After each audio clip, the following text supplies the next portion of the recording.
Boa tarde a todos. Boa tarde. Espero que estejam animados. Passamos uma temporada aí com matemática, né? Aí hoje a gente vai mudar um pouquinho.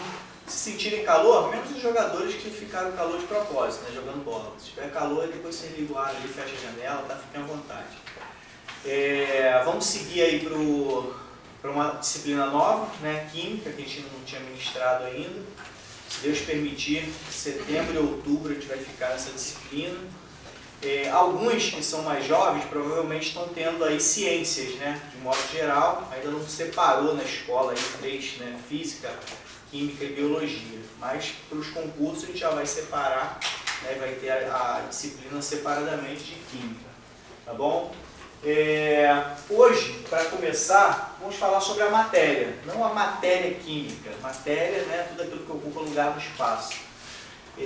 Espero que seja uma aula bem tranquila, essa é a nossa proposta. A primeira aula, né, de toda a disciplina como a gente tem feito, costuma ser uma introdução, para a gente entender por onde que a gente vai caminhar, então é um assunto realmente introdutório.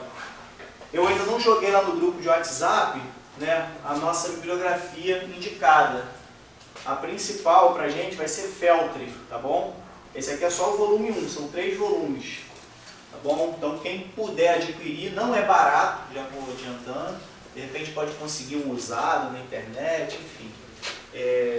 Mas é um livro que em termos de conteúdo está excelente para a gente. Em termos de questões, tem muita questão de vestibular, mas praticamente nenhuma de concursos militares. Tá? Mas o conteúdo dela é bem prático, bem interessante, acho que vai abarcar bem o que é a nossa proposta aqui. Tá certo? Depois eu vou jogar uma fotozinha de cada um, do volume 1, 2 e 3 lá, para aqueles que puderem adquirir, e aquela mesma orientação que eu dei nas outras disciplinas. Tentem ficar à minha frente, beleza? Você começa a buscar, você não precisa esperar a próxima aula, pega o livro e lê do início ao fim. Quando eu chegar aqui para dar aula, vocês já passaram por aquilo, vai ser muito mais fácil a assimilação do conteúdo. Beleza? Tranquilo? Então vamos lá, pessoal. Sobre matéria, hoje nós vamos falar sobre conceitos, né, de matéria, propriedades, estados físicos, classificação, características, alotropia. Grava esse nomezinho que fica desse jeito mesmo lá no edital. Às vezes não sabe nem o que é. A gente vai falar sobre isso. E separação de misturas. Vamos falar inicialmente o que é uma mistura, né, depois os processos de separação de uma mistura. Imagina duas substâncias misturadas. Tem várias formas de você separar essas misturas. A gente vai falar sobre isso. Costuma cair em prova, tá? Então é bom lembrar do nome desse produto, de cada um dos processos, como é que é feito e alguns exemplos, pelo menos, para tentar lembrar na hora da prova. Beleza? Tranquilo até aí? Alguma dúvida? Não? Estão muito brincantezinhos vocês. Muito risonhozinho. Vamos lá, pessoal. Entrando aqui no conteúdo. O que é matéria, pessoal? Matéria é tudo que tem massa e ocupa lugar no espaço. Vou dar um exemplo. Esse celular aqui tem massa? Tem massa. Onde é que eu meço essa massa? Uma balança. Bota uma balança lá, né? A gente erradamente fala, vou ver meu peso, né, na balança. Não tem peso na balança. Peso é em Newton, tem que multiplicar pela gravidade. A gente vai explicar isso em física. Mas o que a gente calcula lá na balança é a massa, né, a quantidade de matéria que esse material tem. Então se eu botar lá, vai apertar um pouquinho a balança, o ponteiro ou o digital, né, vai passar, vai ver quanto de massa que tem nesse celular. Ele ocupa um lugar no espaço? Ocupa. Eu não consigo atravessar ele aqui, não tem como, né? Está ocupando um lugar no espaço que outro corpo não pode ocupar, certo? Então, esse celular aqui, né, ele tem massa, ocupa um lugar no espaço, ele tem volume, essa aqui é a definição de volume, então isso aqui é uma matéria, tá? Tudo ao nosso redor, vou pular aqui, tá? Tudo ao nosso redor é feito de matéria, tá bom? O ar que respiramos, você está vendo o ar? Não. Caraca, que doideira. O Google, não sei o que, não, Gemini, me ouviu aqui. Não estou falando contigo, não. Um de molécula aqui. A gente consegue ver o ar? Vocês estão vendo o ar? Não, né? Mas ele é matéria? Sim. Por quê? Olha o conceito. Tem massa? Tem. O ar tem massa. Se eu conseguir pegar esse ar que está aqui, juntar dentro de um recipiente, imagina eu pesando esse recipiente vazio, boto o recipiente vazio na balança, vai dar um peso, vai dar uma massa, né? Aí eu pego todo esse ar, encho esse recipiente, fecho, e boto na balança, o valor vai ser outro. Vai estar mais, entre aspas, pesado, certo? Então esse ar aqui tem massa. Vocês conseguem ver essa questão de massa em gases, né? Porque isso aqui, o ar é um gás. Por exemplo, no botijão de gás, né? Gás da cozinha. Quando ele está vazio, você vai trocar ele, você levanta, está leve, né? Mais ou menos leve. O próprio botijão é um pouquinho pesado. Mas você levanta e está leve. Aí chega o cara com aquele novo lá, cheinho. O peso é muito maior. Algum de vocês já viu a diferença? Já sentiu? Então, por quê? Aquele gás que está ali dentro, na verdade por conta da pressão ele está ali com efeito ali dentro, ele tem massa, né? E você sente isso no braço ali, a diferença. Tá? Então o ar que a gente tem aqui, e outra coisa também, o ar que nós respiramos, ele tem massa, como eu falei para vocês, pode botar no recipiente e vai ver a diferença, e ele também ocupa um lugar no espaço. Ele não está ocupando o espaço aqui? Ele está, na verdade, como está em toda a atmosfera, ele está tentando ocupar o máximo de espaço possível, né? Está lá para fora, está aqui dentro, está se expandindo. Tá certo? Lembra de assinar aí, tá, Nicolas, a lista? A água, a mesma coisa. A água tem massa, ocupa lugar no espaço, ou seja, tem volume, então também é matéria. As árvores são matéria, os carros são matéria e até nós mesmos somos matéria. Nós não temos massa? Não, eu posso subir na balança e vai ver lá quanto que é a minha massa. 83 quilos que eu quero perder 8, para ficar legal, acima do peso. E nós também temos volume. Concorda que a gente tem volume? Se eu tenho volume, eu ocupo um lugar no espaço, tá certo? Uma das questões, vai aparecer uma provinha lá, já estou adiantando só a ideia para vocês. Se pedir para calcular o volume de um corpo relacionado à piscina, por exemplo, se a gente quiser saber qual é o nosso volume, a massa é tranquilo, eu subo numa balança, e vejo qual é a minha massa. No meu caso, 83 kg, cada um de vocês tem uma massa diferente. Se eu quiser saber o meu volume, é só eu entrar numa piscina. O tanto que a água subir, quando eu entrar um recipiente, um tanque, uma caixa d'água, o tanto de volume que subir ali de água, acima do nível que estava originalmente, aquele voluminho que subiu, se eu conseguir calcular aquele volume, largura, profundidade e altura, multiplico, vejo quanto tem o volume ali. O volume de água que foi deslocado é exatamente o meu volume que entrei. Por quê? Eu entrei, eu não me misturei com a água, eu empurrei a água. Porque quando a gente está no recipiente fechado, aquela água vai subir, calcula aquele volume que alterou ali, é exatamente o volume que eu tenho, tá certo? Seja em metro quadrado, metro cúbico, centímetro cúbico, litros, não importa. Se você conseguir calcular aquele deslocamentozinho ali, é o volume que nós temos. Então nós temos, né, nós mesmos temos massa e temos volume, né, ocupando lugar no espaço. Então, tudo ao nosso redor é matéria, beleza? A matéria é composta por partículas minúsculas, como os átomos, que se combinam para formar as moléculas. Claro que a gente está aqui no momento muito inicial da química, para nivelar todo mundo.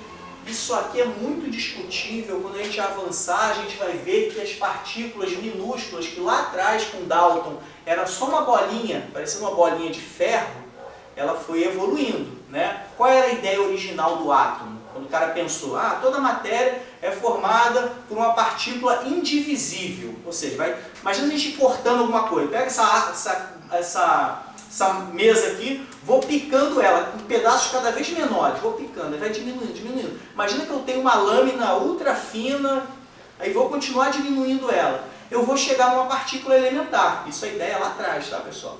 Eu vou chegar numa partícula elementar que eu vou chamar de átomo, porque ela é indivisível. Inclusive, é o significado do nome. O que significa átomo? O A é não, uma negação, né? Átomos. Tomos é divisão. Então, essa palavra significa indivisível. Só que com o passar do tempo, com vários, a gente vai ter outra aula falando sobre isso, com o passar do tempo foi se descoberto que o átomo não é indivisível, ele tem outras divisões. Descobriram os elétrons. Quais são os elementos principais ali do núcleo? Quem lembra? Prótons e nêutrons, beleza? Foram descobrindo isso. Depois foram descobrindo outros elementos ainda menores, partículas, melhor falar partículas, não vai confundir com os elementos da tabela periódica. Foram descobrindo partículas cada vez menores, então a ideia original de algo indivisível já não funciona mais, só que o nome átomo continuou por tradição. Então a gente chama o cara de indivisível, mas cada vez descobre-se partículas menores. Tá? Avançando ainda mais, Hoje não, já há bastante tempo, a gente conhece teorias que a partícula elementar não é o átomo, é um comprimentozinho de energia. Quem já ouviu falar na teoria das supercordas? Alguém já ouviu falar? Não. Tem uma galera da ciência que fala, não, a menor partícula da matéria não é o átomo, são supercordas, que são os comprimentozinhos de energia que vão se entrelaçando formando a matéria. Tá certo? Isso é uma outra teoria bem fundamentada, por sinal, que dificilmente vai cair em prova, talvez em provas muito avançadas, né? Mas no concurso de vocês, o que a gente aprende na escola acerca dos átomos já é suficiente. Tá? Mas eu preciso que vocês entendam que essa ideia de partículas minúsculas e indivisíveis, né, foi evoluindo até que a gente chegasse nesse modelo atômico, né, que a gente conhece. Tem um núcleozinho e uma eletrosfera, né, os elétrons girando ali em volta do núcleo. Tá certo? Tranquilo? Alguém já viu um átomo? Quem já viu um átomo aqui? Ninguém nunca viu, nem cientista viu átomo. O que a gente tem nos livros são modelos atômicos que foram evoluindo. Os microscópio mais avançado do universo, eletrônico, não sei das contas, no máximo vai conseguir pegar, vai mapear a passagem do átomo. Não tem nenhum registro de uma foto de um átomo, tá? Não tem isso. Tá? Então são modelos, tá? Que a gente acredita por conta dos cálculos, serve muito para desenvolver várias teorias, então nos livros se adota isso aqui. Mas como eu falei, existem outras teorias, como por exemplo das supercordas. Tá bom? Vamos seguir. Por que não passou? Propriedade da matéria. Nós temos propriedades gerais. Por que propriedades gerais? Todas as matérias têm essa propriedade, independente de qual seja a matéria. Como, por exemplo, a massa e o volume. Toda matéria tem massa e tem volume. Então é chamada de propriedades gerais, tá? Então são aquelas que toda matéria tem, independente do tipo de substância. As mais importantes são a massa, que eu já falei para vocês, que é a quantidade de matéria que um corpo tem, e o volume, que é o espaço que esse corpo ocupa o espaço que ele ocupa no espaço, né? Ficou meio redundante. Mas é o espaço que esse corpo ocupa, tá? Essas são propriedades gerais, todas elas têm, não tem como escapar disso. Agora, nós temos propriedades específicas, ou seja, algumas propriedades que cada matéria tem de um jeito diferente. Por exemplo, densidade. Cada matéria tem uma densidade diferente. Eu vou colocar uma formulazinha aqui, para vocês lembrarem. Como é que a gente sabe a densidade de um corpo? Ó, densidade, D é igual a massa sobre volume, beleza? Eu pego a massa desse corpo, eu pego o volume dele, vai fazer a continha aqui, né? Isso aqui dividido por isso. Aí vai ser gramas por centímetro cúbico, vai ser quilo por litro, aí a unidade mais comum é grama por centímetro cúbico, tá? Em termos de densidade, mas pode ter outras também, desde que seja uma unidade de massa aqui e uma unidade de volume aqui, tá certo? Cada substância tem uma densidade diferente. Vamos fazer um exercíciozinho mental aqui. A gente conhece a água, certo? Todo mundo sabe o que é água. A água tem uma certa densidade. Se eu pegar uma certa massa de água, calculo o volume dela, divido a massa pelo volume, eu vou chegar a 1 grama por centímetro cúbico. Se não me engano é isso. 1 grama por centímetro cúbico. Aí, eu pego, por exemplo, mercúrio. Quem já viu mercúrio aí?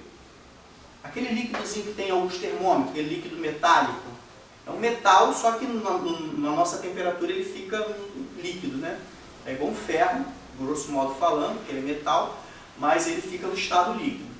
O mercúrio tem uma densidade muito alta, tá? Tanto que uma vez a gente fazendo uma experiência, a gente tinha uma garrafa, só para vocês terem uma ideia, uma garrafa de 1 litro, se eu não me engano são 13 quilos por litro, acho que é 13 quilos por litro. A gente tinha uma garrafa lá no nosso trabalho, trabalhava com produtos perigosos, no quartel, então a gente tinha uma garrafinha que tinha, uma garrafa PET, mas tinha só isso aqui de mercúrio, quantidade menos de 1 palmo. A gente levantava aquela garrafa pesado pra caralho, que era inacreditável. Não dava para acreditar que era aquele peso todo. Chega assim, pô, um líquido balançando ali e tal, você vai pegar assim, não é igual você pegar uma garrafa, tem um peso muito forte. Então, por exemplo, com relação à densidade, o que a gente pode fazer? Como é que pode cair numa prova de vocês?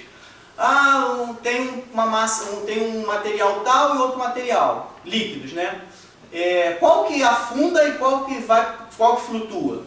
Vocês vão ter que ver qual que tem a maior densidade. Quem tiver maior densidade vai para baixo, quem tiver menor densidade fica flutuando. Você já deve ter visto em casa óleo com água, né? Quando a gente mistura óleo com água, quem fica embaixo e quem fica em cima? Óleo fica em cima, a água fica embaixo. Você lembra dessa cena em casa? Isso significa que quem tem a maior densidade? A água. A água eu falei para vocês que é 1 grama por centímetro cúbico. Do óleo é mais ou menos 0,93, ou seja, menor do que 1. Então a gente tem ali, se o óleo tem uma densidade menor, ele vai ficar em cima, a água vai ficar embaixo. Beleza? Quem for mais denso é como se fosse, entre aspas, mais pesado. Então vai tender a afundar e quem for mais leve vai flutuar. Beleza? Então a densidade, como eu falei aqui, óleo tem um, mercúrio tem outro, água tem outro, a madeira tem outro, eu tenho uma densidade, se for calcular, então todas as substâncias juntas aqui, o corpo humano vai ter uma certa densidade.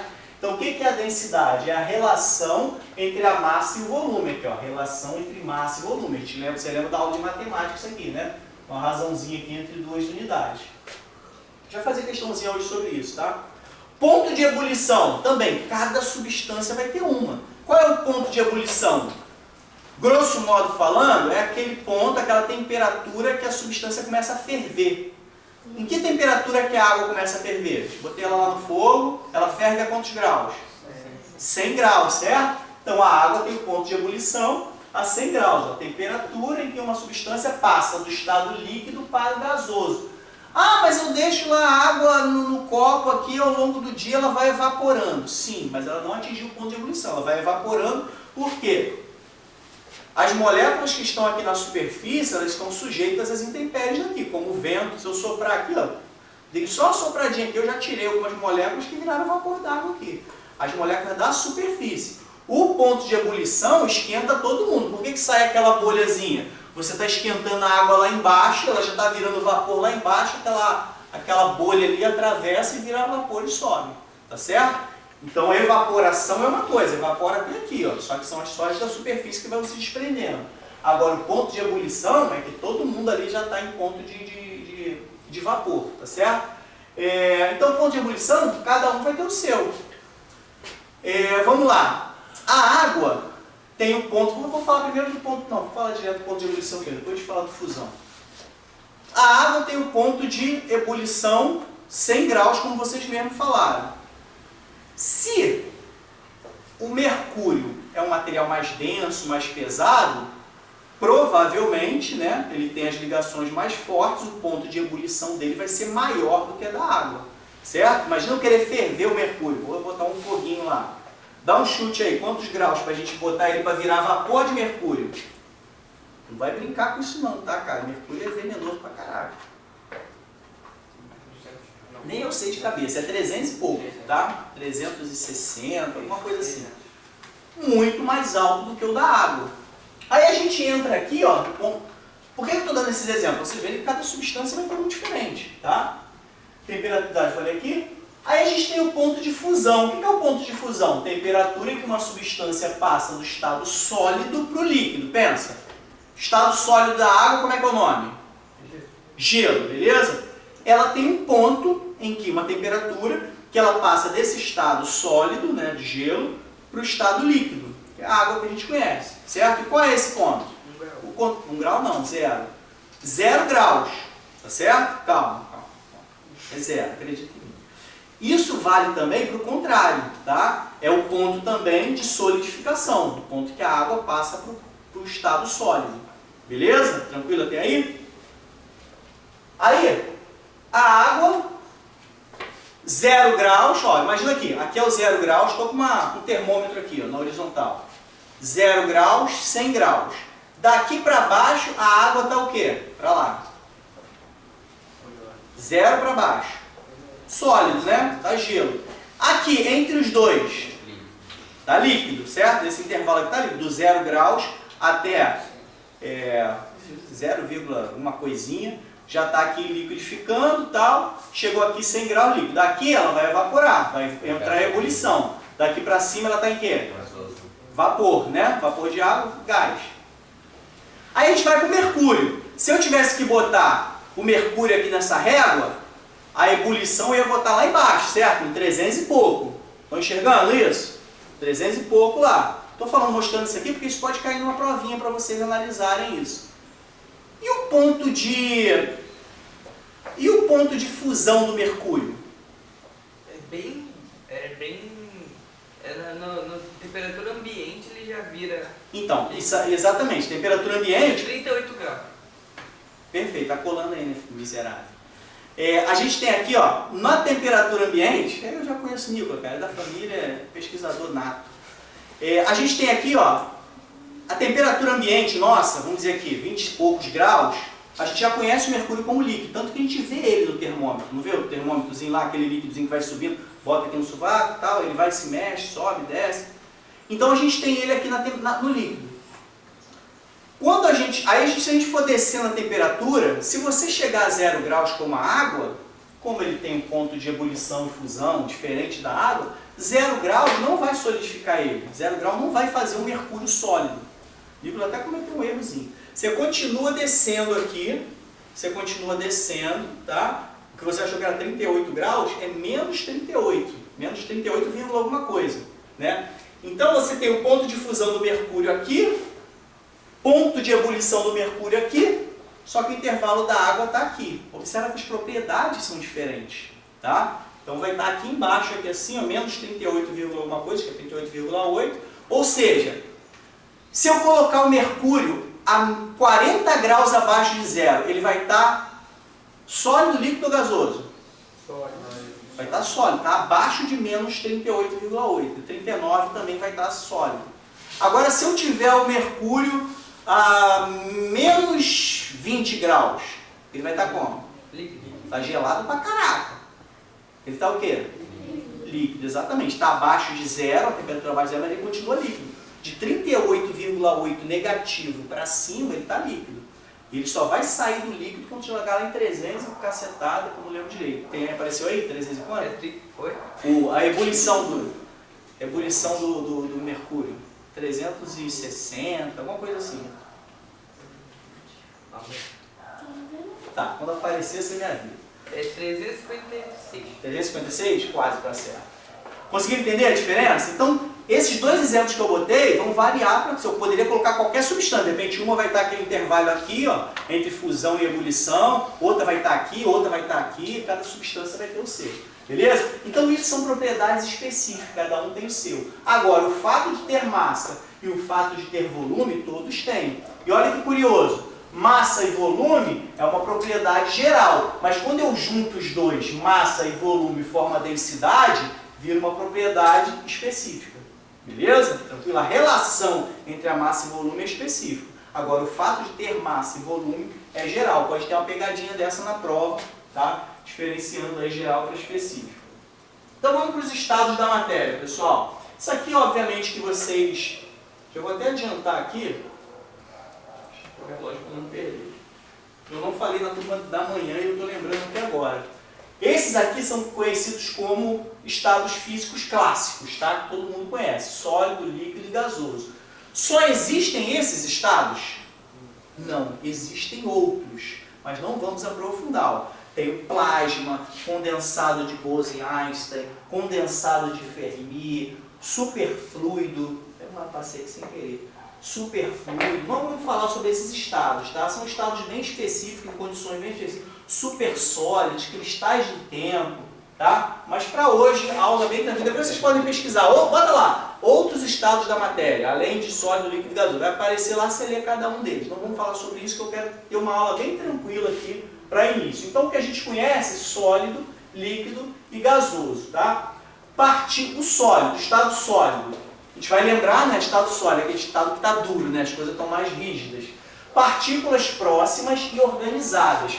Imagina um cubo de gelo, como é que ele se mantém daquele jeito lá, retinho lá, sem se desmanchar? Ele está com a estrutura dele, né, as partículas ali de água, as moléculas de água estão bem estruturadas, estão com uma ligação mais forte, elas estão bem organizadas, não saem do lugar. Quer dizer, sair do lugar é relativo, né? Porque elas não saem do lugar, mas elas vibram constantemente numa posição fixa, tá? Porque mesmo, veja bem, mesmo no gelo, a água está em movimento, a molécula de água está agitada, só que ela está agitada pouco. Tá? Se você passar para o estado líquido, ela tem um movimento mais rápido, as moléculas estão vibrando mais. Se chegar no gasoso, está vibrando bem mais. Tá? Então vamos voltar aqui para o sólido. As partículas estão próximas e organizadas, vibrando em posições fixas. Você está vibrando. Tá? Forma e volume são definidos. Qualquer sólido que você olha, ele tem uma forma e ele tem um volume definido. Eu olho para essa mesa aqui, eu percebo que ela tem uma forma e ela tem um volume aqui que está ocupando esse espaço, certo? Quando eu olho para a água, eu consigo até ver uma forma, mas essa forma é o quê? A forma do copo.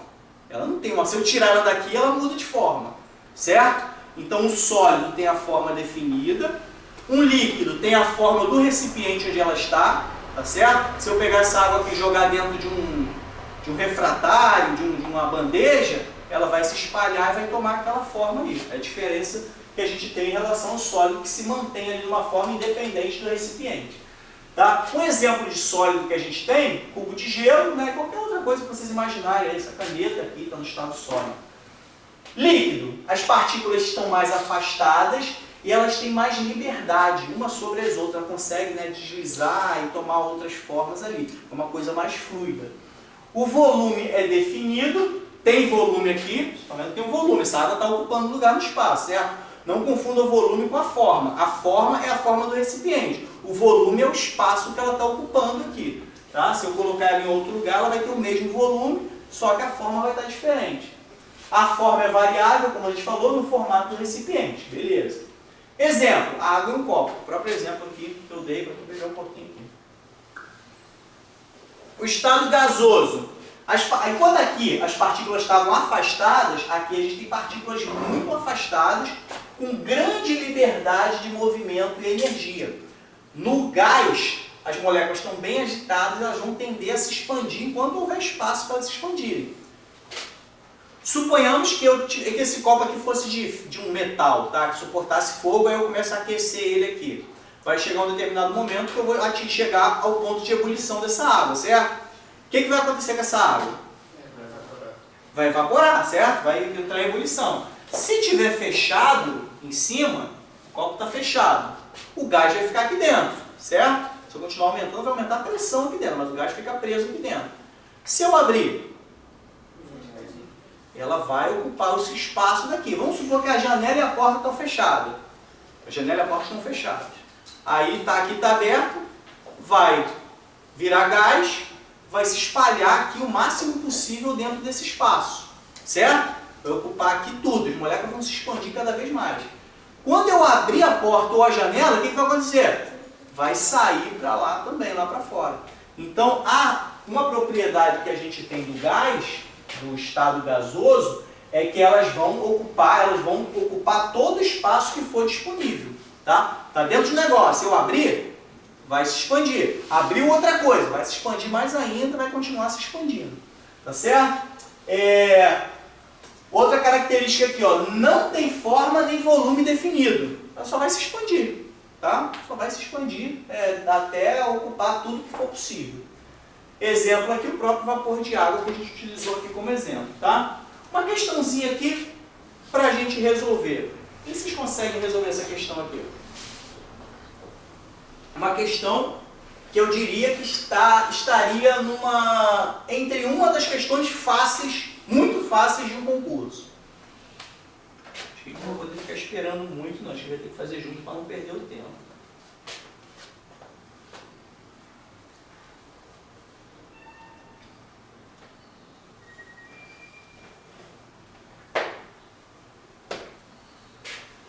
Alguém arriscaria uma resposta?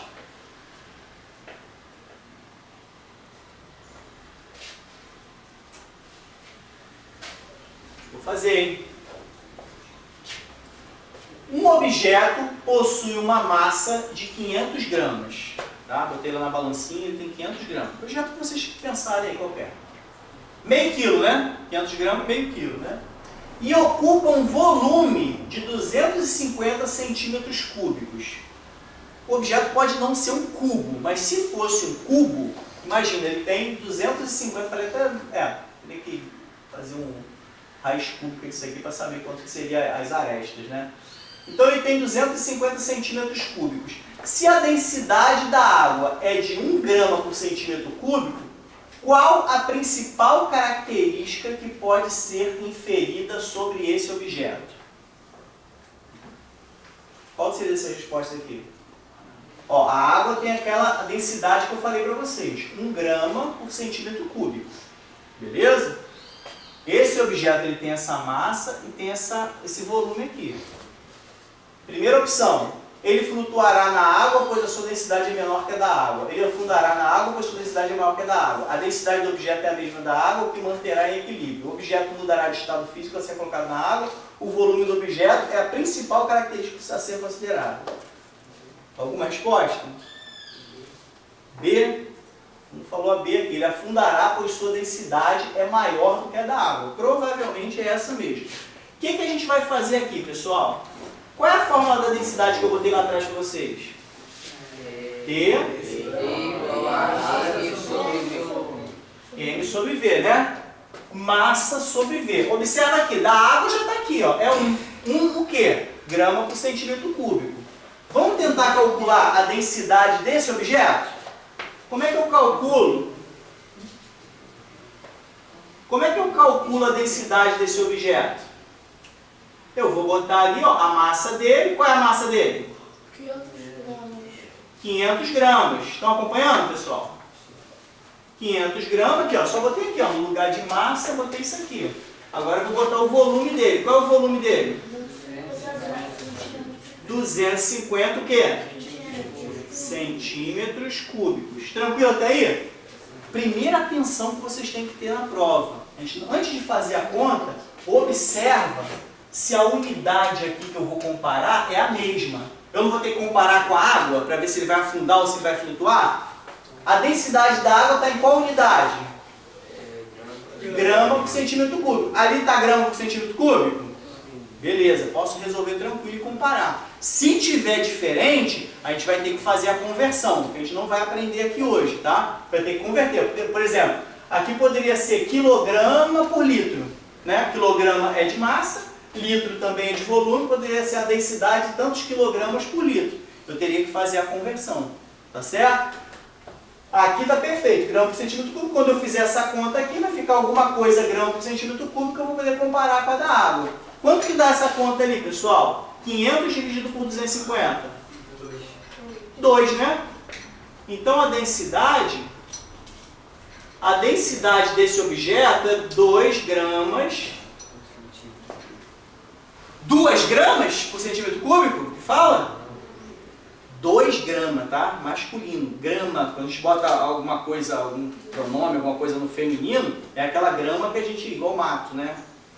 2 gramas é aquela grama verdinha lá que a gente faz piquenique. Beleza? Quando você chega lá no mercado, você pede 500 gramas de mortandela, pede o quê?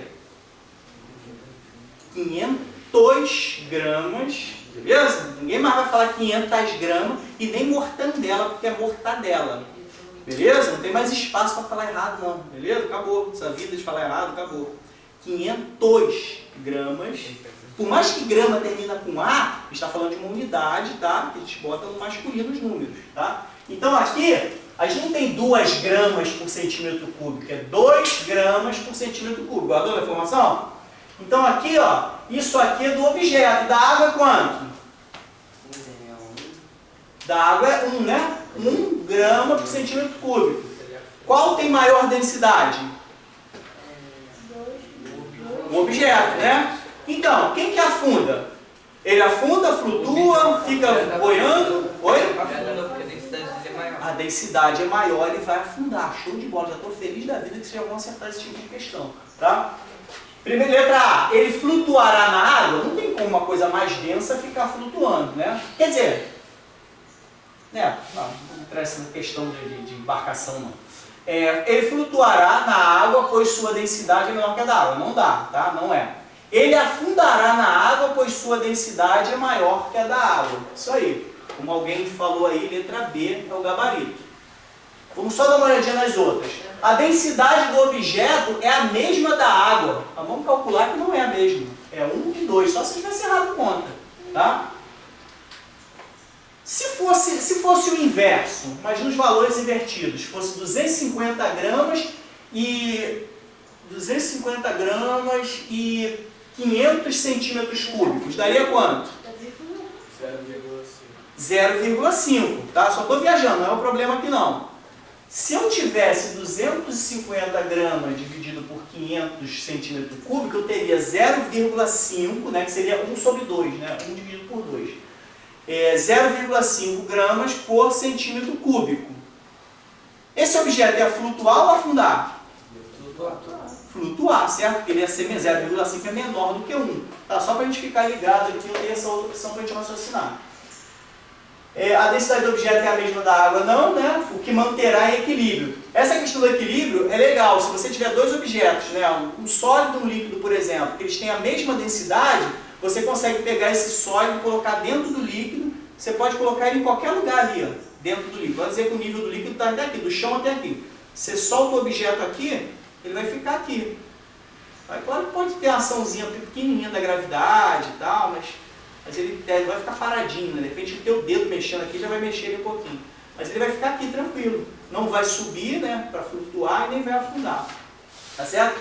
Tendo a mesma densidade, tá? Manterá a densidade do objeto.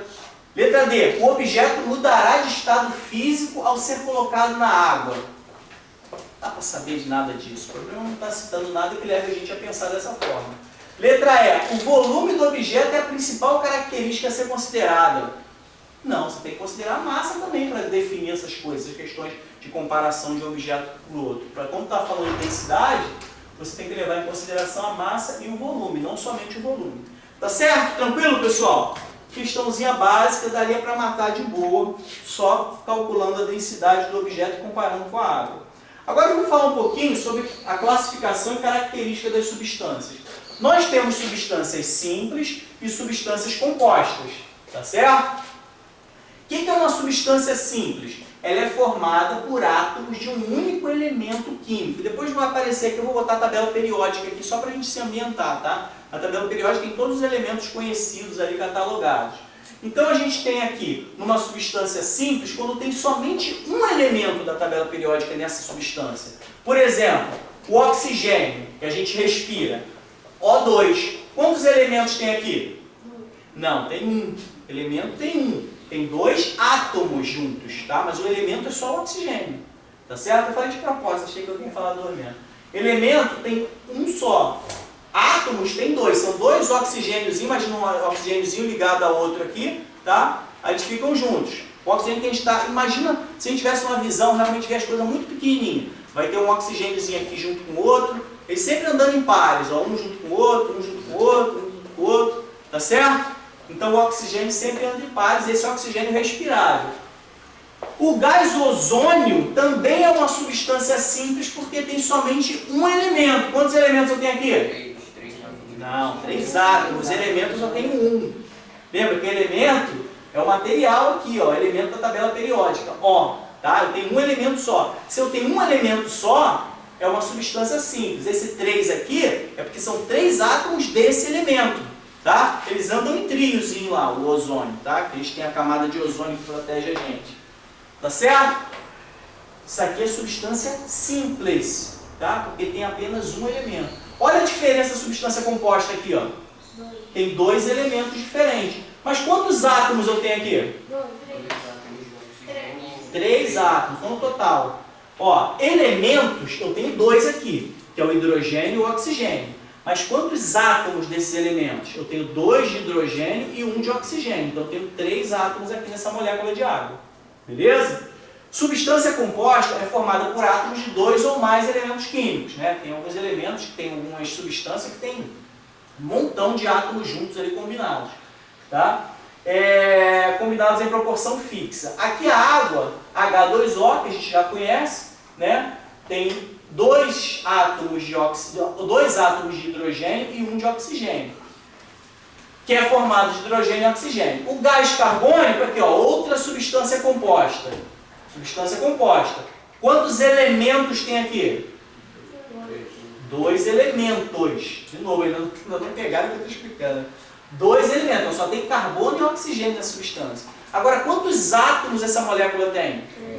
3, né? Eu tenho 1 de carbono e 2 de oxigênio. Tá certo? Tranquilo? Então, no caso esse aqui, ó, o gás carbônico é uma substância composta que é formada por átomos de carbono e oxigênio. Esses 2 elementos químicos formam o gás carbônico.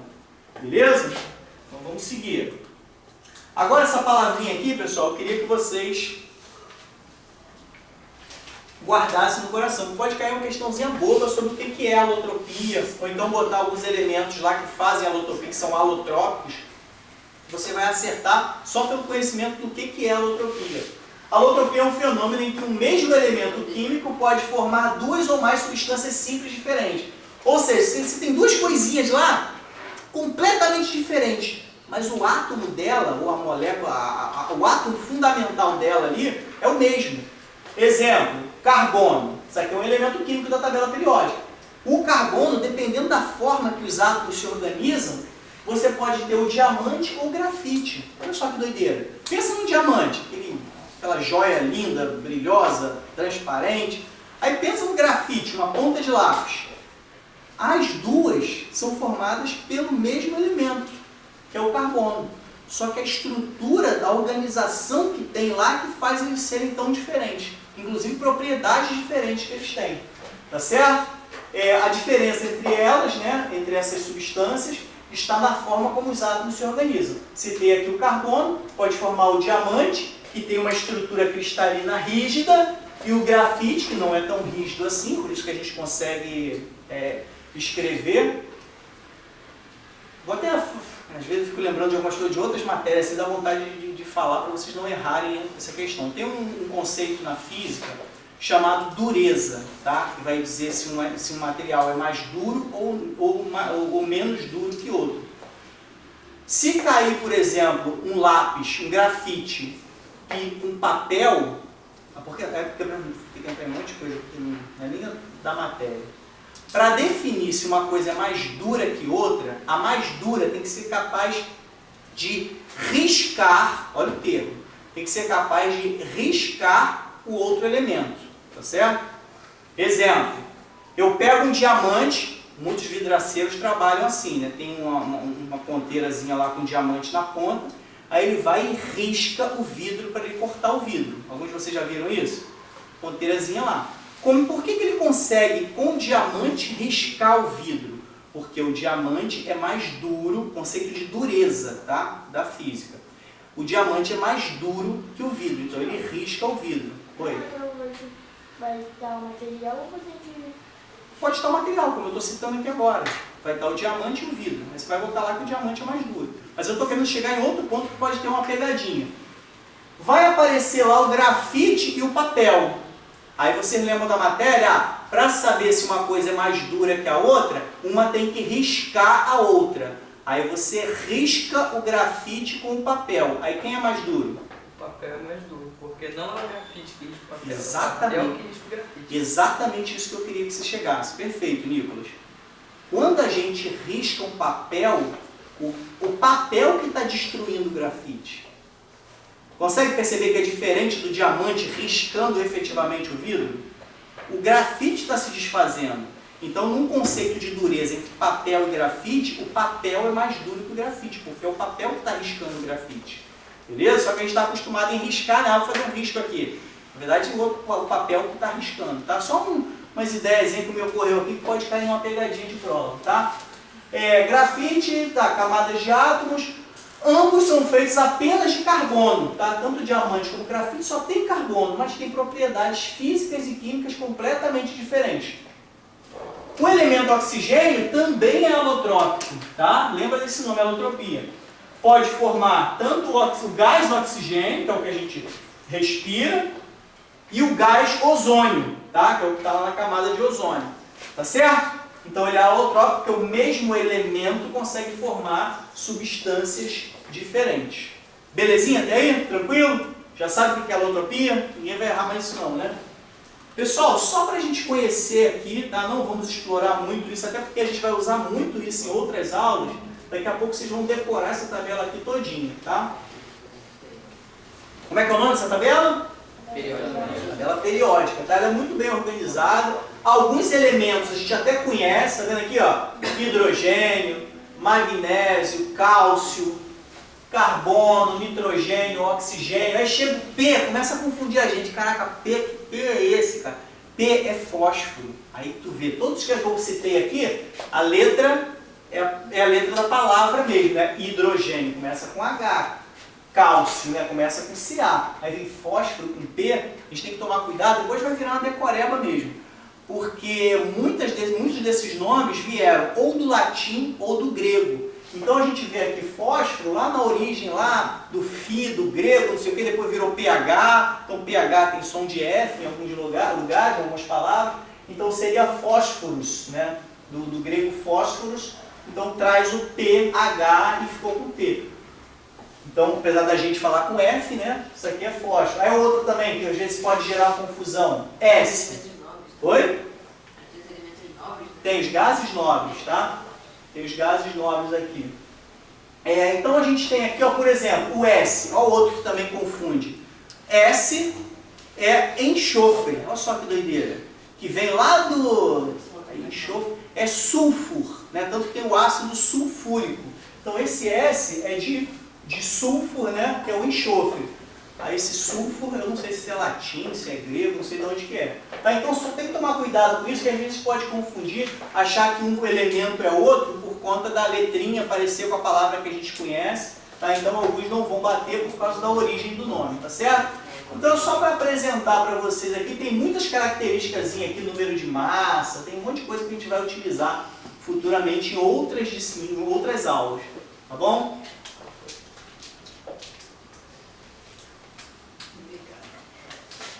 Vamos lá, pessoal, uma questãozinha aí bem tranquila pra gente resolver. Questãozinha polêmica, tá? Poderia até ser anulado, mas eu botei assim mesmo. Pensa aí que eu vou encher minha água aqui.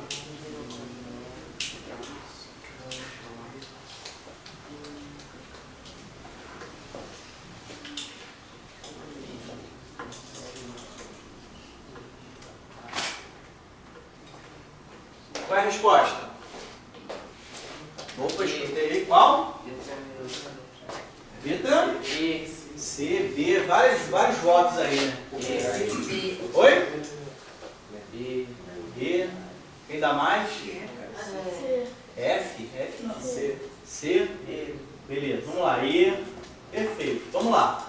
Analise as seguintes substâncias. Está aqui, ó. Oxigênio, água, fósforo, CO2, né, que é o dióxido de carbono, enxofre. Aproveitando aqui, pessoal, cuidado com a diferença de CO2 para CO, tá? Não sei se cairia em prova, mas são duas coisas. CO2 é o gás carbônico ou dióxido de carbono. Se tiver só o CO aqui, é monóxido de carbono. Qual a diferença dos dois? Esse aqui é asfixiante, esse aqui é venenoso, tá certo? Esse aqui, se você aspirar, tiver junto com o oxigênio, você vai continuar vivendo, só que vai te sufocar um pouco. Se substituir totalmente o oxigênio, você vai morrer por falta de oxigênio. Já o CO, que é monóxido de carbono, ele efetivamente faz as vezes do oxigênio e se liga na sua hemoglobina. Então ele é venenoso, tá? O monóxido de carbono.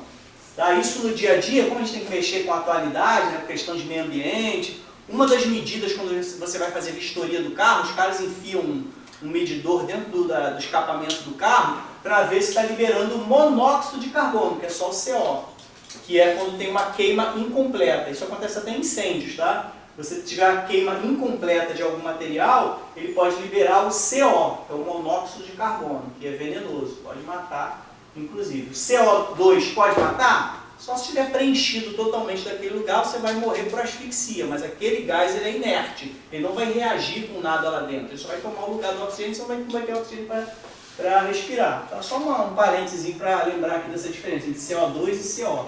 Dióxido de carbono, monóxido de carbono. E aqui a gente tem o enxofre. Qual das alternativas apresenta apenas substâncias simples? Vamos analisar cada uma delas. Letra A. O2 é simples? Sim. Apenas um elemento, certo? Substância simples. Aqui é substância simples?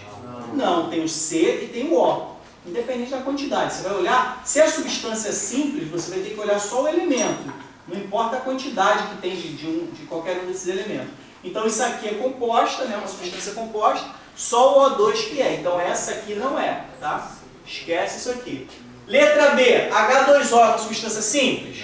Não, é uma substância composta, né? Então a gente tem aqui dois elementos, H e o O, hidrogênio e oxigênio. Então aqui já morre. Apesar de que essa daqui é simples. Por mais que tenha quatro átomos de um mesmo elemento. Então a letra B também não é por causa do H2O. Aí a gente chega na letra C. O2 é simples? Sim. P4 é simples? Sim. S8 é simples? Sim. Certo? Então, em princípio, isso aqui é o gabarito. H2O é simples? Composta, aqui dois elementos. Aqui é simples? Não. Isso aqui é simples? Sim, mas já tem dois que não são simples, então isso aqui não é. Aí a gente chega na letra E, que alguns sugeriram também. O2 é simples? Sim. S8 é simples? Sim. Então, qual a discussão nessa questão? Isso aqui também poderia ser um gabarito porque responde à pergunta. Ou esse texto aqui foi um pouquinho equivocado, ou essa alternativa está equivocada. Porque qual das alternativas apresenta apenas substâncias simples? Responde perfeitamente. Essa alternativa apresenta apenas substâncias simples. Numa prova, o que eu faria? Dou de cara com uma questão dessa, mal elaborada. Sei que tem dois gabaritos. A intenção do cara pode ser, considerando esse enunciado aqui, ó, essa aqui tem todas as substâncias simples daqui. Certo? O2, P4, S8. Está tudo aqui. Aqui é como se o cara não estivesse considerando o P4.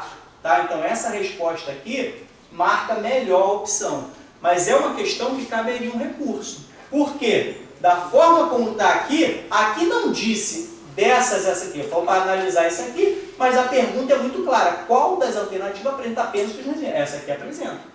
Se alguém marcar isso aqui e errasse, poderia entrar com recurso, possivelmente iria ganhar. Tá certo? Então o cara aqui poderia ter falado assim, qual das alternativas assim apresenta as substâncias simples da relação acima, por exemplo. Aí claramente seria C. Tá? E essa aqui poderia também estar grafada errado, poderia ser, sei lá, H2O, o cara escreveu O2, enfim. Essa aqui não seria o gabarito. Tá? Mas é uma questão que eu deixei ela dessa forma só para a gente discutir essas possibilidades, inclusive de anulação de questão. Tá?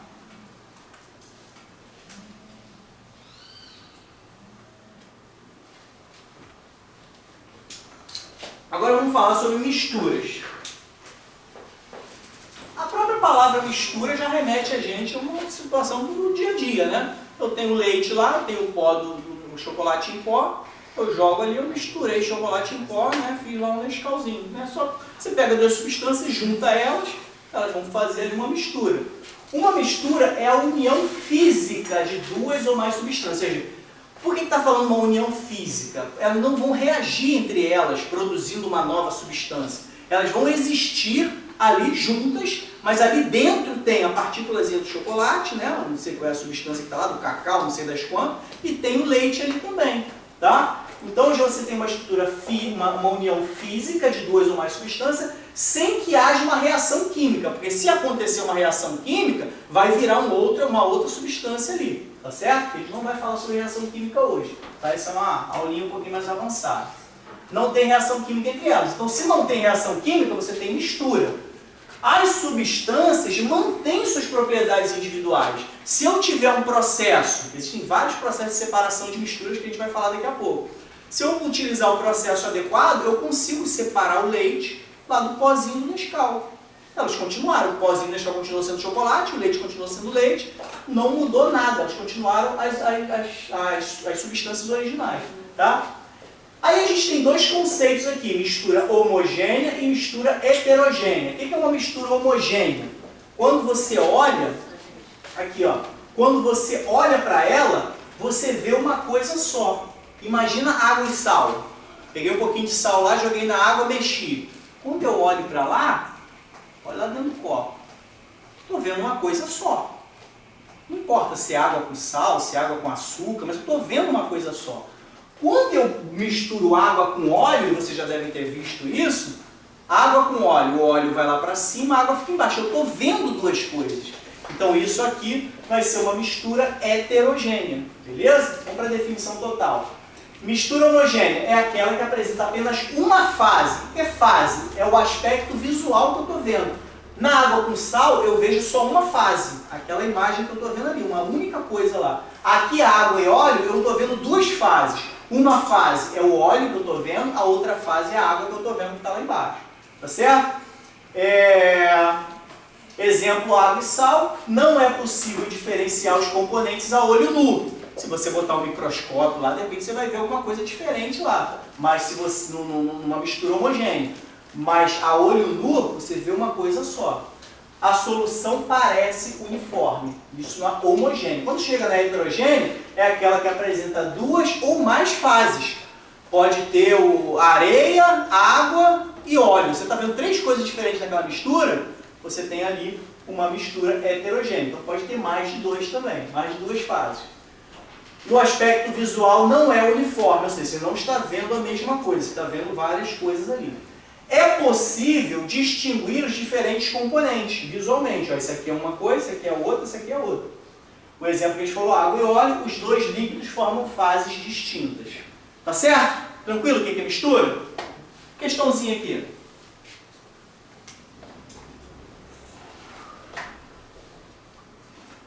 Essa é para responder rápido e passar para a próxima.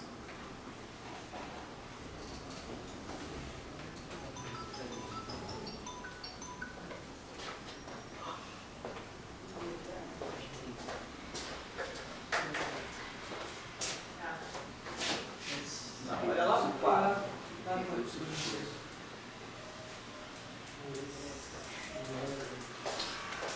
Eu esqueço da conta.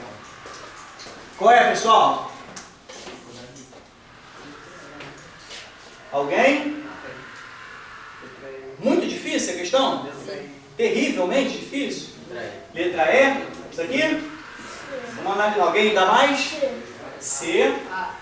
A. Beleza. Temos três. Alguém B, D? Não? Não? Vamos lá, pessoal. Considere o sistema composto, tá? Composto, tem mais de uma coisa ali. Por água, óleo, areia e um cubo de gelo. Quantas fases, presta atenção aqui, não conversa agora não. Quantas fases e quantos componentes esse sistema apresenta respectivamente? O que é a fase, pessoal? É o que eu estou vendo, é o aspecto visível. Se tiver uma fase só, é homogênea a mistura, né? Aqui eu tenho heterogênea, né? Eu vejo coisas diferentes. Tenta visualizar. Eu tenho água, o óleo, já separou, duas fases. Areia, o que acontece com a areia? Se eu jogar dentro da água? Vai lá para o fundo. E o gelo, o que ele faz? Vai flutuar. Eu estou vendo quatro coisas. Então, quantas fases tem aqui?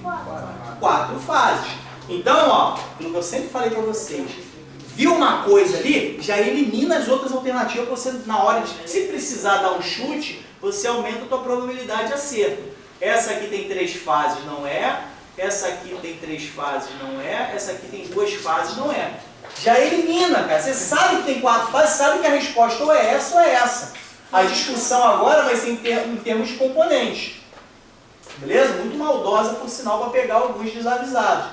Mas eu já eliminei isso. Se eu tivesse agora que chutar a alternativa, eu ia chutar entre essas duas. Não ia dar um chute aqui, porque eu já eliminei. Aprende a fazer prova dessa forma. Consegue eliminar a questão que você tem certeza, já tira ela do jogo. Tá certo? Porque aqui eu tenho 50% de chance, né? De acertar. Aqui, se eu tivesse tudo isso aqui, eu teria 20% no meu chute ali. 20% de chance de acertar. Aqui eu já aumentei para 50%. Tá certo? Aí alguns vão pensar, ah, mas aí é maior esculacho, eu vou acertar chutando, isso não é justo. Não, você não vai acertar chutando porque o teu conhecimento já eliminou essas. Então você necessariamente está na frente de quem não sabe nada disso. Tá certo? Não se sinta culpado, porque eu eliminei isso para chutar. Não não é para chutar. Eu já eliminei algumas coisas, então eu sei alguma coisa, eu mereço estar um pouquinho à frente. Mereço aumentar a minha chance de acerto. Tá certo? Então agora, qual vai ser a nossa definição aqui? Descobrir a quantidade de componentes. Os componentes... Qual? Quantos componentes que eu tenho? 4. Eu tenho 3 componentes. Ah, A água e o gelo é o mesmo componente, H2O. A forma pode até ser diferente, mas é o mesmo componente. Eu estou vendo 4 coisas nessa mistura, eu estou vendo 4 coisas, mas 2 dessas coisas, a água e o gelo, têm a mesma substância, o mesmo componente, beleza? Então, o gabarito aqui é letra C. É até uma curiosidade aqui, pessoal. Imagina que a gente tem um recipiente aqui, tá? Tem um recipiente aqui. Imagina que eu tenho um recipiente aqui. Vamos botar os elementos aqui dentro? Vamos dizer que a água está batendo aqui assim, tá? Isso aqui é a água. O próximo elemento é o quê? Óleo. Óleo, beleza. Vou botar o óleo aqui, ó. O óleo está vindo até aqui, ó. Tá? O óleo está vindo aqui assim. Esse aqui é o óleo. Muito didático, né? Aí aqui a água, tá? A aguinha aqui. Aí o próximo elemento é o quê? Areia. Areia. Areia vai para onde? Vai para o fundo. Botar a areiazinha aqui, ó. Areia. Aí agora que é a pergunta que eu ia fazer para vocês. Para onde vai o gelo? Isso que eu quero saber agora. Oi? Entre a água e o óleo. Entre a água e o óleo. Excelente, garoto. O gelo, vou até fazer um desenhozinho aqui. Faz em casa lá, tira uma foto e manda no grupo, tá, pessoal? A mãe não vai entender nada. O gelo tem uma maior parte aqui dentro da água, tá? Ficaria mais ou menos assim. Tá?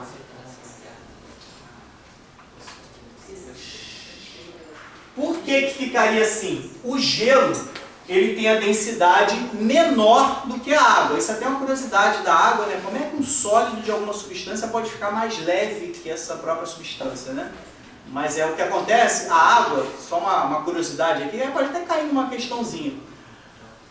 Qualquer elemento, conforme ele for se solidificando, ele vai se comprimindo. A água faz isso também. Imagina que eu tenho a água a 50 graus. Aí eu começo a esfriar ela. Ela vai se comprimindo. 20, 50 graus. Aí eu vou abaixando a temperatura, 40 graus, 30 graus, 20 graus. A água ela vai se comprimindo, vai perdendo volume. Curiosamente, quando ela chega a 4 graus, ela não continua comprimindo, ela começa a dilatar. Dos 4 graus até os 0 grau, ela dilata. Aí então, ela vem se comprimindo, quando chega a 4 graus, ela expande. Então, como ela expande, ela vai ter um volume maior, a densidade dela vai ficar menor que a da água.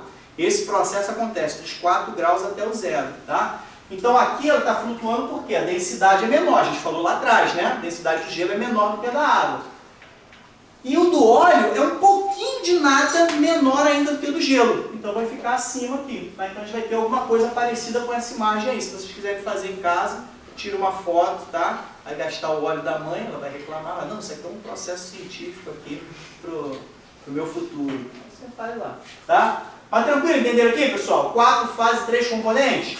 O gelo e a água é o mesmo componente, mas tem 2 fases distintas. Essa aqui é uma fase, o gelo, essa aqui é outra fase. Essa aqui é uma outra fase, o óleo é outra fase. 4 fases, 3 componentes. Beleza? Tranquilo? Podemos avançar? Agora a gente vai falar um pouquinho, que é o último assunto da aula, mas tem um pouquinho de coisa aqui para a gente discutir, que são os processos de separação de misturas. Qual o conselho que eu dou para vocês? Decorem os nomes, o que esses nomes significam e pelo menos algum exemplo para ajudar a lembrar.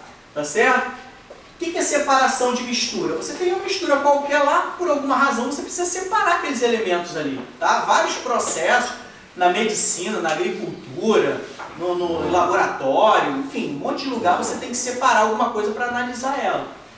A separação de misturas é essencial em muitos processos, como a purificação da água, a água que vem lá da Prolagos. A gente tem que separar algumas coisas que vem nela ali, né? A gente usa o quê?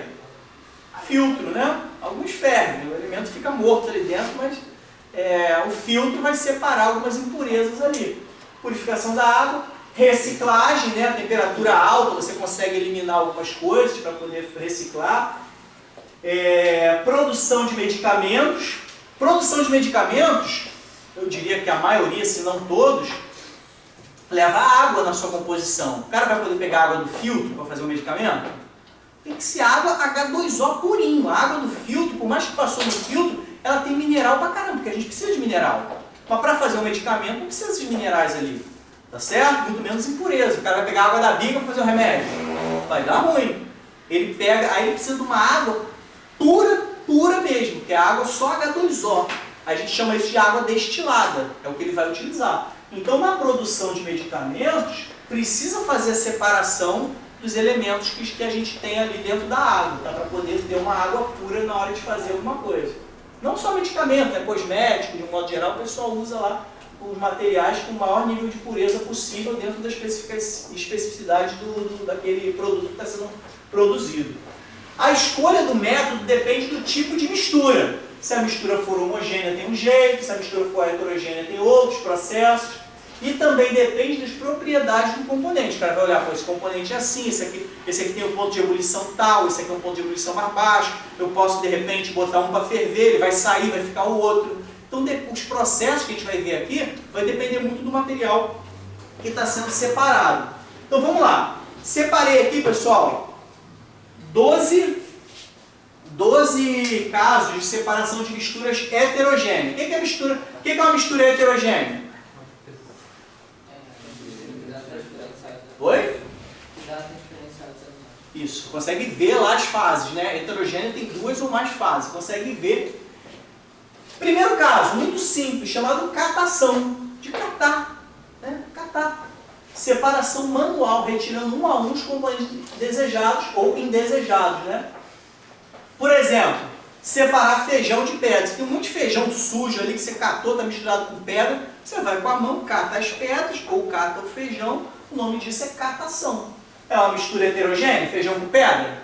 Eu vejo a pedra, vejo o feijão, vou lá com a minha mão e cato tudo direitinho lá, tá certo? Então esse aqui é o primeiro processo para a gente falar hoje, que é chamado de catação. Você botou uma parede do lado? Cara, eu vou te falar, esses exemplos aqui, eu peguei essas imagenzinhas aqui, eu joguei lá nas imagens para ilustrar, eu joguei na inteligência artificial, só para criar as imagenzinhas. Aí ele mandou isso aqui, acho que é por causa da pedra, da palavra pedra. Não, ilustra com não sei o que, eu gosto de botar as coisinhas assim, né? Aí botou, não vou corrigir não, deixa isso aí mesmo, cara. Aí ficar assim mesmo.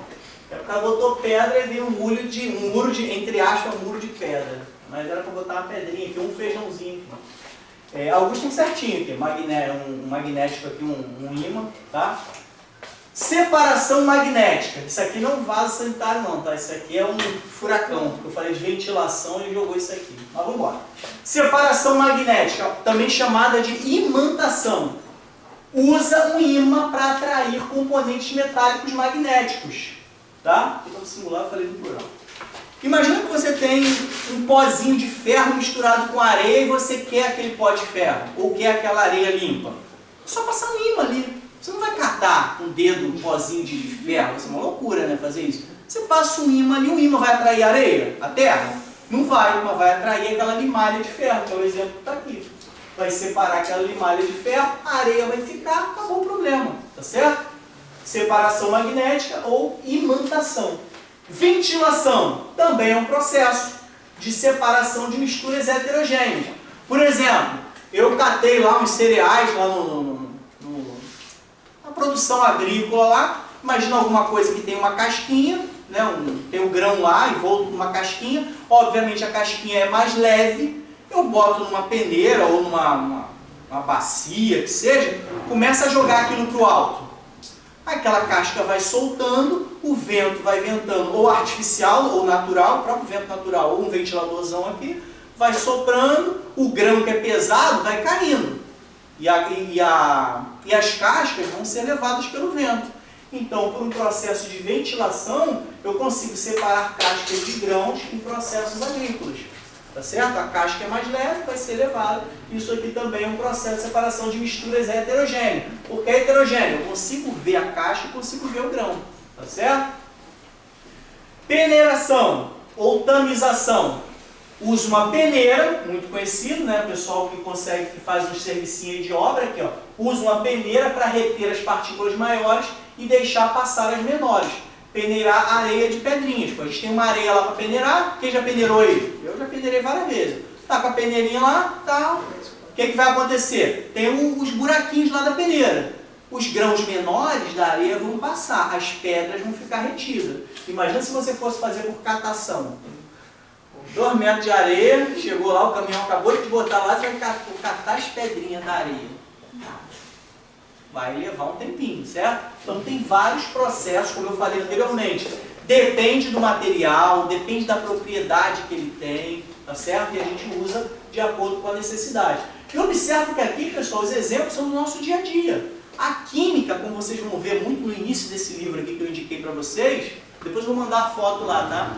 O Feltri, no início fala muito isso nesse livro. A questão da química está no nosso dia a dia. Os exemplos de separação de mistura, coisa do dia a dia, tá? Qualquer obra, qualquer serviço, qualquer empresa pode se deparar com uma situação como essa. Professor, peneiração faço na escola. Peneiração? Faço na escola. O que você fala? fala? Aula de agricultura. Tem aula de agricultura? Toda segunda. Aí geralmente ela bota a gente para fazer um serviço lá no mato. É mesmo? A peneira o que lá? A gente peneira o Separar da compostagem e da terra. Eu não lembro que a gente fez alguma coisa da terra, peneiração, como eu lembro que era. Pô, maneiro, cara, maneiro. Essa segunda agora a gente tá tudo não. Peneirou, foi separando lá, foi cavando tudo. Teve um dia que a gente foi capinar, a gente já viu vários buracos, a gente capinar, e o professor tentou muita gente. Pô, show de bola. E essa experiência que vocês têm vão ajudar vocês a lembrar esse processo de mistura, de separação de mistura, você cair na prova. Vai esquecer nunca mais que isso é um processo de separação de mistura. Show de bola. Isso é legal mesmo, essas atividades práticas na escola. Já falei todas aqui, né? Vamos passar para a próxima. Decantação. O que é decantação? Eu deixo a mistura em repouso para o componente mais denso se depositar no fundo.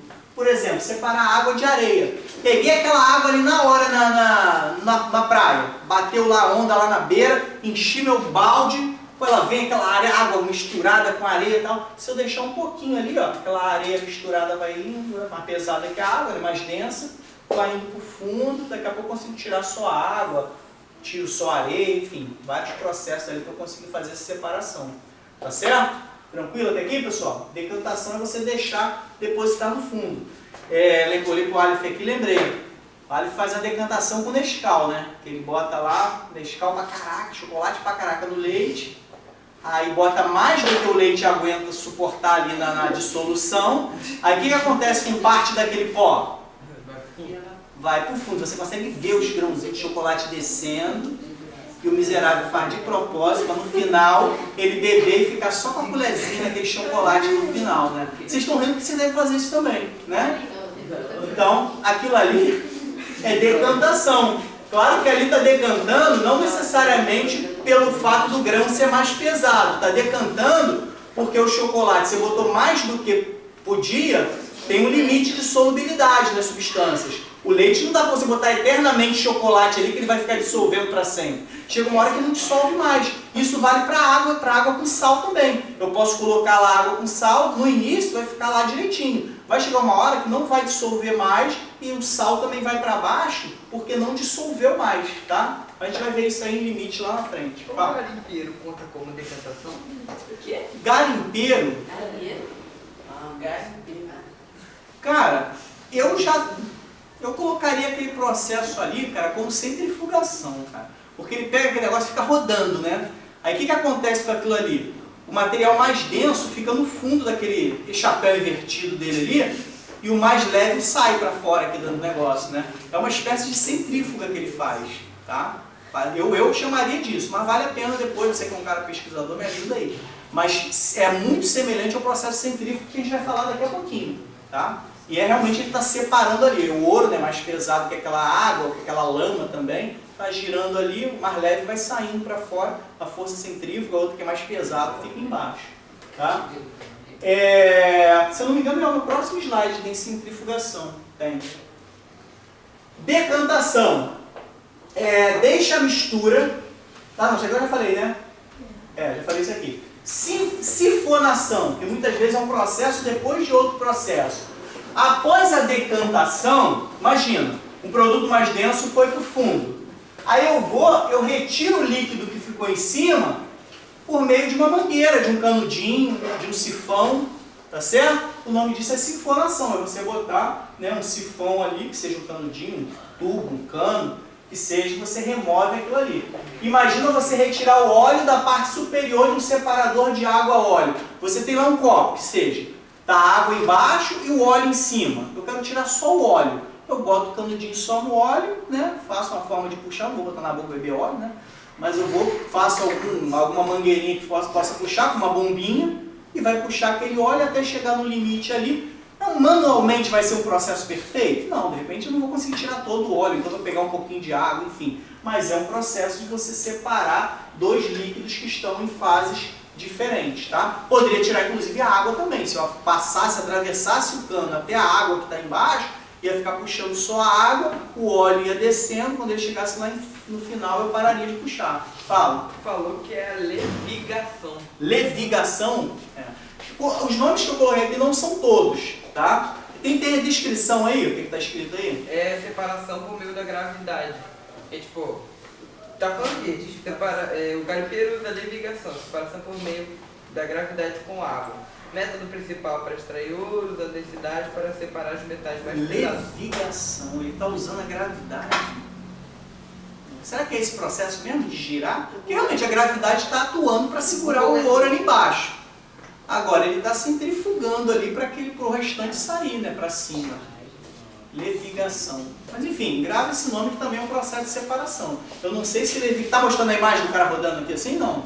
Está só na descrição, né? Então tem que ver se tem algum outro processo, que é esse levigação, que o cara usa só a gravidade. A centrifugação pode ser usada em equipamentos modernos para concentrar o ouro e o mercúrio.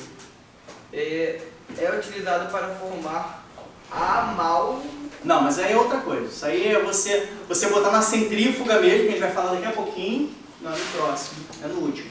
Que a centrífuga gira em alta velocidade, o mais pesado, um tubinho fica assim inclinado.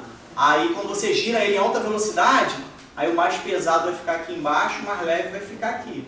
Então você usa isso para pureza, né, de materiais, laboratório. Então esse caso aí de produzir amálgama, que é juntar um metal com o outro, é outra coisa. Não é o caso, isso aí não tem nada a ver com catar o ouro lá não. Tá? Mas vou guardar esse nome aí que você falou. Tá? Sifonação a gente já falou, né? Bota o canudinho lá para tirar duas fases diferentes. Flotação. Esse flotação aqui é muito interessante. Imagina que você tenha serragem e areia. Misturou lá, está no chão. Serragem e areia. Poxa, eu quero essa areia ou quero essa serragem. O processo que você pode fazer é flotação. Você pega aquele material todo, joga numa bacia, num balde, sei lá que seja, joga água. O que vai acontecer com essa? O que essa água vai fazer? A serragem vai flutuar e Exatamente. A serragem vai flutuar e a areia vai ficar no fundo. Então o que a gente tem aqui? Um líquido de densidade intermediária. Esse material tem que ser mais denso que um e menos denso que o outro. Né, para um ficar no fundo e o outro ficar em cima. Aí você vai e recolhe lá com uma peneira, com alguma coisa assim, alguma coisa para tirar aquela serragem. Tá certo?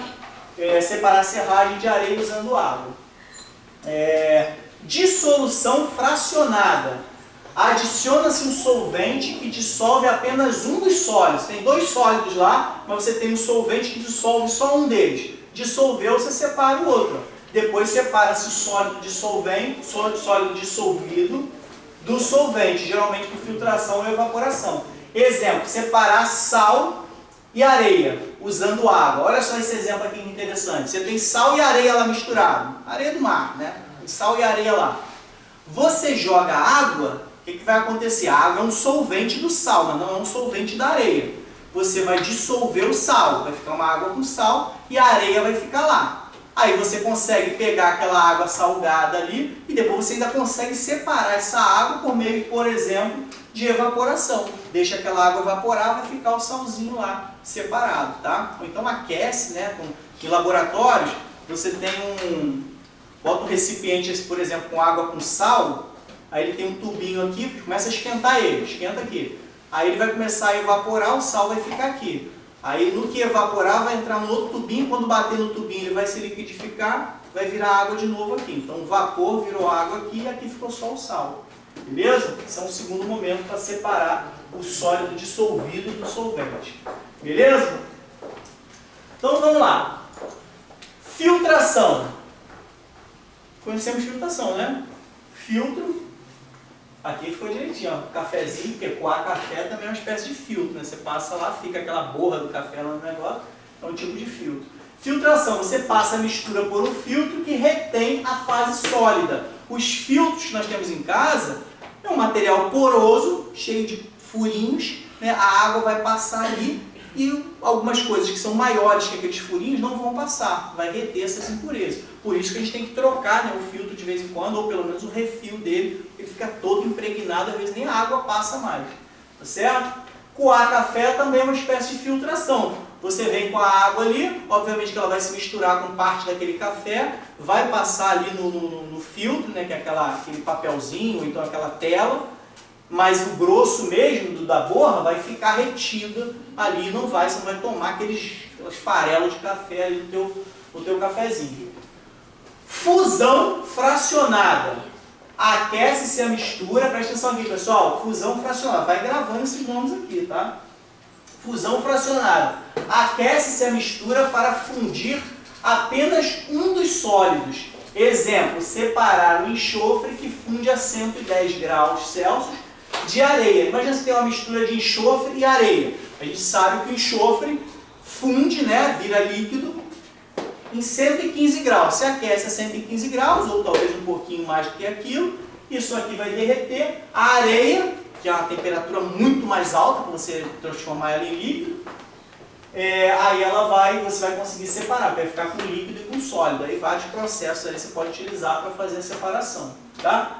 Sublimação. A gente usa uma propriedade de alguns elementos de passar direto do sólido para o gasoso. A gente tem a consciência, cara, tem um gelo aqui. O gelo vai passar para o líquido, né? O sólido vai passar para o líquido, depois do líquido vai passar para o gasoso. Tem alguns materiais que vão do sólido direto para o gasoso, como é o caso do iodo e o caso da naftalina. A naftalina vocês conhecem, aquela pedrinha branca, né? Que às vezes bota em gaveta para espantar barata. Então ela fica ali, por que ela some? Ela não virou líquido, não derreteu primeiro. Ela foi dali do sólido, emitiu gases ali e evaporou. Tá certo?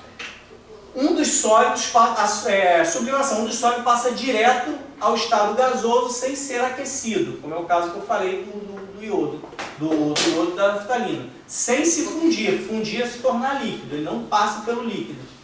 Separar iodo na naftalina de areia. Imagina se tem naftalina ali espalhada com areia, com iodo, só esperar ali, ela sublimar, vai ter areia purinha ali. Tá certo? Centrifugação, que a gente chegou a citar ali como possibilidade, né, daquele processo do garimpeiro lá. Qual foi o nome mesmo que você encontrou aí? Depois a gente tem que conferir. Levigação. Levigação. Interessante isso aí. Vou ter que ficar com isso para dar uma pesquisada. Centrifugação, pessoal. Você aumenta a velocidade de decantação. O que era decantação? Quem lembra? É quando você joga a água para o menos denso. Não, decantação é você esperar ali o mais denso descer, né? Aquilo ali é decantação. Se você centrifugar, esse processo fica muito mais rápido. Tem material que você precisa fazer a decantação, só que demoraria muito até chegar no fundo. Então você faz assim, a centrífuga, você tem uns tubinhos que ficam inclinadinhos assim, com material aqui dentro, aí ele começa a girar muito rápido. Aí o laboratório que tem isso, fazer exame de sangue, fazer um monte de coisa lá. Aí o material mais denso vai vir aqui para baixo e o menos denso vai ficar aqui para cima. Você consegue separar, vai fazer análise daquilo ali, ou vai fazer algum produto, se for o caso de laboratório de produção de alguma coisa. Tá? Então você aumenta a velocidade de decantação fazendo a centrífuga, usando força centrífuga. Exemplo, separar plasma do sangue, né? Vai rodar lá, vai separar uma das partes do sangue. Separar leite integral em nata e a parte líquida dele, também dá para fazer isso, então só você girar lá. Isso é o processo chamado centrifugação. Tá? Lembra de girar, tá? Quando cair isso aí na prova de vocês, centrífuga, centrifugação, é esse processo. Agora, pessoal, a gente quase finalizando, a gente tem aqui separação de misturas homogêneas. Misturas homogêneas, você está vendo lá o troço, é um homogêneo, só tem uma fase, certo? Eu estou vendo, só tem uma coisa lá. 5 minutinhos, está ótimo. Só tem uma coisa que eu estou vendo. Como é que eu posso separar esses materiais? Por exemplo, destilação simples. Água salgada. Tenho água com sal misturada ali. Eu estou vendo uma coisa só. O que eu posso fazer? Por exemplo, aqueço aquela água com sal. Eu mostrei até um exemplo para vocês. Imagina um recipientezinho de vidro aqui que aguenta altas temperaturas. Eu aqueço esse vidro que está com água salgada aqui dentro. Vai começar a evaporar essa água. Vai entrar num tubinho. Vai condensar, vai virar líquido de novo. Vai escorrer para cá a água. E aqui dentro fica com sal. Por que é simples? Eu estou tirando um elemento só. A diferença para destilação fracionada, cuidado, presta atenção aqui. A diferença para destilação fracionada é que a fracionada faz exatamente o simples, mas para tirar várias coisas em vários níveis. Tá? Então vamos lá, só para ler aqui. Usada para separar o sólido dissolvido em um líquido. O líquido é aquecido até evaporar, como eu dei o caso aqui da água com sal. E o vapor é resfriado para voltar ao estado líquido, condensação, sendo recolhido em outro recipiente. Exatamente o exemplo que eu mostrei para vocês. Isso serve para, por exemplo, separar o sal da água. Agora, quando a gente fala em destilação fracionada, é para separar os componentes do petróleo. Quando eu olho para o petróleo, eu vejo uma fase só, né? Aquele líquido viscoso preto.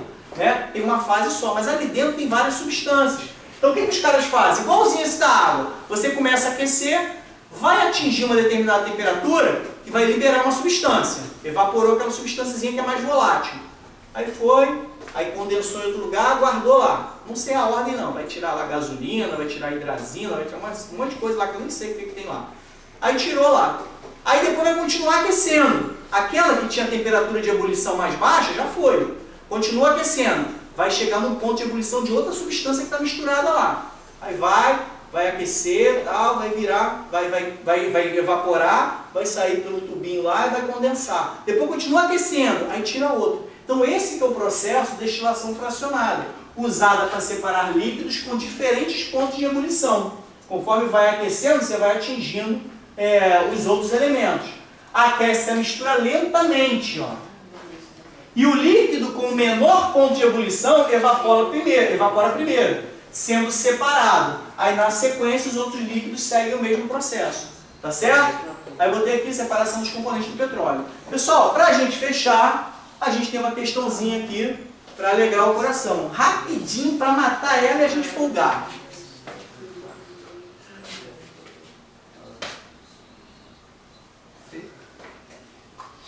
C, tivemos C, quem dá mais? C também.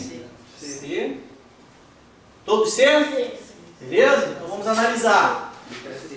Todos C, beleza, show de bola. Espero que esteja todo mundo certo, né? Porque errar todo mundo é feião, né, cara? Todo mundo errou. Não, é bom, né? A gente foi junto, né? A vergonha no grupo, né? Efeito manada, não fala. Não fala, mas não fala. É até bom, né? Que se errar, pô, a vergonha é, né? Compartilhada, boa. Para separar uma mistura de água e sal de cozinha, falamos isso aqui pra caramba. Separar a mistura de água e sal de cozinha. O método mais adequado é filtração. Vai passar água salgada no filtro? Não vai reter, pô. O que tem ali é cloreto de sódio dissolvido. Vai ter o átomo de cloro e átomo de sódio ali. Não vai segurar, tá? Decantação. Pô, botar água com sal lá e esperar o sal descer. Se ele estiver dentro do limite de solubilidade ali, vai demorar 1000 anos ali para você esperar aquele sal sair dali. Destilação simples. O que é destilação simples?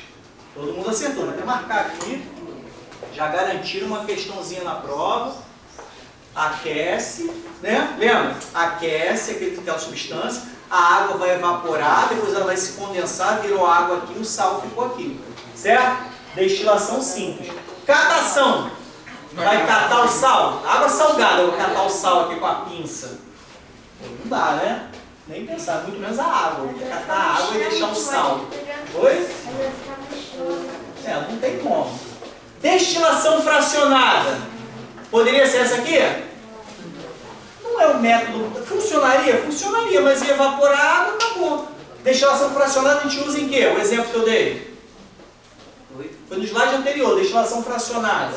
Foi do petróleo. Do petróleo. Quando que se usa destilação fracionada? Quando você tem um líquido homogêneo e você quer separar várias coisas que estão dentro dele. Não faz sentido você usar água com sal de cozinha, porque só tem uma coisa que você quer tirar dali. Você quer evaporar só a água. Então é destilação simples, não é fracionada. Tá? Até funcionaria, mas seria um desperdício você usar uma refinaria com destilação fracionada para separar o sal. Beleza, pessoal? Resposta C correta. Que Deus os abençoe e até a próxima. Assinaram aqui a lista, todo mundo? Quem não assinou, assina. Aí, deixa o like aí do canal.